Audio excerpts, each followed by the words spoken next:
हजुरले आफ्नो वेबसाइट त बनाउनु भयो, तर यसलाई दुनियाँको अगाडि कसरी देखाउने?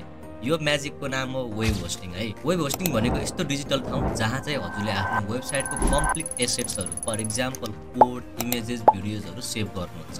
जस्तो हजुरले घर बनाउँदाखेरि जग्गा चाहिन्छ, त्यस्तै गरी हजुरको वेबसाइटलाई लाइभ गर्नको लागि होस्टिङ चाहिन्छ। जब तपाईँ www.somethingwebsite.com ब्राउजरमा टाइप गर्नुहुन्छ, यो रिक्वेस्ट एक होस्टिङ सर्भरसम्म जान्छ। सर्भरले चाहिँ तपाईको वेबसाइटको कन्टेन्ट युजरको मोबाइल या कम्प्युटरसम्म पठाउँछ अनि वेबसाइट एकदमै फास्ट ओपन हुन्छ।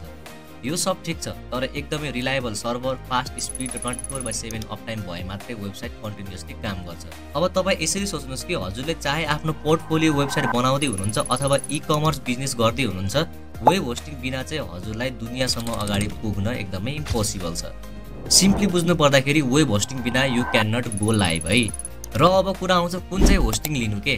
नेपालको कन्टेक्स्टमा कुरा गर्ने भने विथ 24/7 सपोर्ट बिसपले चाहिँ हजुरको लागि राम्रो खालको होस्टिङ सर्भिसेस लिएर आएको छ। लोकल ल्याङ्ग्वेज सपोर्ट र 24/7 अप टाइमको साथमा चाहिँ बिसपले आफ्नो कस्टमरको सेटिस्फ्याक्सनलाई फिल गरिरहेको छ। आफ्नो आइडियाले आज नै लाइभ लग्नुहोस्, नेपालमै होस्ट गर्नुहोस् र स्मार्ट चोइस गर्नुहोस् है विथ बिसप ओन्ली।